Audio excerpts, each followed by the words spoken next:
Shall I tell you about the other game I've messed with this month? Yes, please. This month, I took on the most grueling tinkering challenge of my Steam Deck career to date. Oh, I think I know what this is. Because every time I've been playing my Steam Deck, you pop up. It pops up every minute. Yep. Probably you saying, Chris Dow is playing Deadly Premonition, Director's Cut. That's the one. I decided to try and make the famously broken PC port of this game run on the handheld. I don't know why. It's a game I've tried and failed to play to completion several times over the years on different platforms because it's been on the 360, it was on the PS3, ported to the Switch, it's available different places. But for some reason, one evening recently, I felt inspired, nay compelled, to try and play through the game on the deck properly, fully. For anyone that's not heard of the game at all, it's a heavily, they were definitely contacted by legal department heavily, Twin Peaks inspired survival horror come open world come detective investigation game. And it's always been quite famous for its awkward direction and its quite janky gameplay in places and its iconically strange main character, Francis York Morgan. And if I really wanted to play the game, I could have emulated the PS3 version, I could have just played the Switch game. It's on my shelf. But as with most of these tinker tasks, once I had the thought planted in my head, it became basically a hyperfixation to try and beat the internet consensus that said it would not run. I was sure I could make it happen. So up front, as mentioned, the PC port itself is a mess. Like some machines, if you look through Steam comments and reviews and things, will run the game mostly fine.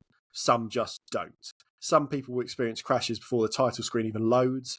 Some are able to play the game without issue until the game just breaks without rhyme or reason and won't load anymore. Some can get in-game but then have single-digit frame rate performance, even though this game is now like well over a decade old. None of the forum posts complaining about this put me off. none of it deterred me. I was convinced that I could get it running because there have been cases recently where running through Proton on Linux has actually made some quite broken Windows games suddenly work quite well. So I was like, I'm going to prove it. I'm going to make it happen. So night one, using all of the tinker tricks in my bag, I had reached 2 different punctuation points. It was running, kind of, but if I used a very recent Proton version, that's the kind of compatibility layer that Valve uses to make Windows game work on the Steam Deck. I could get it up and running, but all the cutscenes would either just crash the game or just render black, unskippable scenes. And because of how much of a story game this is, I thought the cutscenes are probably quite important. So I was like, that's not going to do. With a bit messing around with using an older Proton version, so rolling right back, the cutscenes would render. So I was like, oh, I fixed it. But the performance was fine. So I was like, oh, here we go. But the controls didn't work. They were irreparably broken. So the analog sticks would just make your character spin wildly. The triggers would read as camera control. So if you press one of the analog, like left or right triggers, he would just look up and get stuck and you couldn't look down again. Like no amount of Steam input messing or remapping had any impact. So I was like, okay, well, that's fucked. I can't do that either. I have to be able to see the cutscenes, but I also have to be able to move my character. So we got to find something in the middle. So that was the beginning of an entire weekend researching everything about the game to try and figure out why it did the things it did. So I was digging in to try and figure out what drivers made the game work. Like, okay, it's Direct 3D for rendering. It's something called PhysX for physics. It's WinMM for input. It's Windows Media Player for cutscenes. And I was picking through all this stuff. That's your first problem. Yeah, honestly, that's one of them. But I was picking through all these things to try and find what the smoking gun was, like the reason why some particular pipeline was failing, what is causing, for instance, the controls to not work, or what is causing the video to not work. And frustratingly, things progressed to the point where I felt I knew what the problems were, but I just could not figure out how to influence things to resolve the situation in any way. As a side note, I get quite excited talking about this because I genuinely enjoy taking on these challenges and learning more about how games work, like how computers work, how this stuff is functioning. And even when I thought I was failing, I was still learning things that might help in the future. So within this game, I was like, oh, that's how you override a driver to work differently. Or, oh, that's how you use the command line in Linux. Like all this stuff that I didn't know before. Yeah. Suddenly it was like, oh, that's another little safeguard I can get around in the future that might help in one of these ridiculous projects. So after what felt like 100 hours of Googling, I found a Reddit thread where a handful of people were talking about re-encoding videos in old games to run better.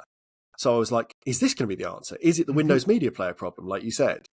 So I was like, it's a really archaic format now. Maybe it just doesn't play nice. Maybe there's a codec missing, something like that. Nope, wasn't that. Deadly Premonition was still stuck at the end of those 2 different prongs. So either listless in control or with a story that was just in perpetual darkness. So I was like, I don't want to stop, but I gave it a rest. I left it for a day or two. Still had the whole thing mulling over in my head whilst I was trying to do other stuff, and I couldn't commit Like to playing teach anything children. else. Yeah, I couldn't commit to playing anything else or doing anything else because it was just like so stuck in my brain. So at this point, honestly, I'm not joking, Steam said I'd played the game for 15 hours despite never having seen more than the intro cutscene. So I can't tell you how unsurprised I am. yeah, but I mean, the average would be more than that because the amount of times that it didn't boot at all, that I was still faffing about. So 15 hours of active game is loaded, probably another That's 30, insane. probably another 30 of getting nowhere. But sat down one night, I had this flash of inspiration. I was like, has anyone looked at input solutions for old games that would remap controls to a more modern standard? Like perhaps that's an option. Because going back to like DOS gaming, we're going right back in time. There was no gamepad standard. It was like you plug something in and the PC would be like, someone's pressing a button. Do you want that to be jump? And it's like, it didn't know, oh, that's an Xbox controller. So it's feeding certain inputs. It was just, something's happening. What do we do? And I had this inspiration that was like, maybe this game is so weird in its port that it's reading for something like that. And this is where the story starts to brighten. This is where I started to find the solution. Because I found a piece of software called Zidi, that's Z-I-D-I, if anyone ever needs it in the future, that at its core, it just allows old input drivers to be hooked into more modern libraries like the Xbox controller. And it basically intercepts outdated commands, reroutes them to better work on modern hardware. And it's what Steam Input is essentially doing whenever you play anything on the deck. It's saying, make this game think these buttons are the buttons it needs. And that's what the Steam Deck is doing. But that wasn't working, whereas Zidi came through because after a lot of fucking about, like a humongous amount of messing about, changing individual settings, being like, all right, now my camera goes the other way, so I must be affecting something. I found the right combination of tweaks, and putting that together with everything else, like the older version of Proton to make the cutscenes work, I could finally play the game. And I believe, generally, I'm the only person currently existent on the earth that has made Deadly Premonition work on the Steam Deck. How does that make you feel? Pretty good in a weird way. Like, the game itself, is it any good? Yes, it's really good. It's really, really good. Like, I'm joking about that. It's great. I played it just non-stop, which for me, I very rarely do for like a story game. I rolled the credits last night after about 25 or so hours of actual playing.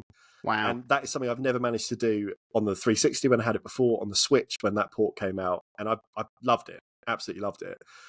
I just couldn't put it down. Like, I'm going to save my proper game thoughts for next month because I've just wasted 10 minutes talking about how to install it. And I'm don't worry about that, because it's all going in the bin. But I'm also hopeful that next month I'm aiming to 100% it. There's still a lot of like collectibles and side quests that I want to play through and do before I kind of say what I really think about this game. But I would implore anyone with an interest in any of the following to give it a go on your platform of choice, including the Steam Deck, if you want to find my guide on Reddit, because I wrote it up for other people. So Deadly Premonition is borderline essential if you like any of these things, even a little bit. If you like Twin Peaks and the works of David Lynch, it's a given. If you like PlayStation 2 era open world titles, like very specifically that era, because it feels dated even when it came out in the 360. If you are interested in games that egregiously exemplify the teething problems developers faced in the transition to HD, but in a good way. If you appreciate games that bite off way more than they can chew, but somehow are absolutely more than the sum of their parts. If you enjoy very earnest voice acting that belies an often quite wonky script. If you That's find what's going to give it to me. Some of the lowest quality textures you've ever seen funny, it's worth having a go. This is for me, if you like survival horror that is not in the least bit scary, this is a survival horror game. I did not jump once in 25 hours. Nothing spooked me enough to not play it, and I generally can't play anything. That really surprises me. I can't play anything. If you like survival horror that released post Resident Evil 4, but refuses almost aggressively to acknowledge that game existed, because it lifts certain things where you're like, oh, so obviously it will work like that then because of how Resident Evil 4 worked, and it's like, nope, doesn't do it. If you like consistently scene inappropriate music, brilliant. The soundtrack is quite limited in the number of tracks they use. So every scene they're like, okay, it's got to be spooky, so we're going to get the wacky sax out. And then another scene where we're like, we want it to be playful, so we'll have the guy whistling. It's like there's a very limited pool of songs, and it's always funny. This is another great one. If you like sound mixing that seems like it was done by the work experience boy, because in some cutscenes the music gets louder over the people talking until you can't hear them. And I don't know if it's by design or not. Very funny. And as a positive thing, if you like genuinely bonkers stories and really not clever but weird twists in kind of these sorts of mystery type games, really, really good. If any of that made your ears prick up like an excitable dog, Deadly Premonition could be an all-timer for you. If you can persevere through some of the busted, broken bits, it is a very, very good time. And I'm super excited that I was able to play through it on a platform that someone said, no, you can't. I've just looked it up on Steam, and it is Steam Deck verified. No, it can't be. As of the 15th of June. No. Nah, that's a really. lie. That's you just telling fibs. If that was true, it would only be verified because of my work that someone has figured this out. So honestly, I was going to get really excited if I'd actually made a game more accessible. Yeah. But honestly, there's so many people online complaining about crashes. And again, my original thought was that I don't think it's going to be as wonky played through Linux. And it wasn't. Like there was one crash I experienced that when I researched it, it applies to the Switch port even. Like it's not coded very well for that section. You've got to kind of brute force through it. So whatever platform you play it on, there's a chance the game will just fall apart at that point. So it's not the platform I was playing it on that was the problem. It's just the game. But everything else was very smooth. And considering the Switch runs at maybe 20 frames a second for a lot of like the world traverse and things like that, this was flat 60, completely locked the whole game. Had a great time. I loved it. Absolutely loved it.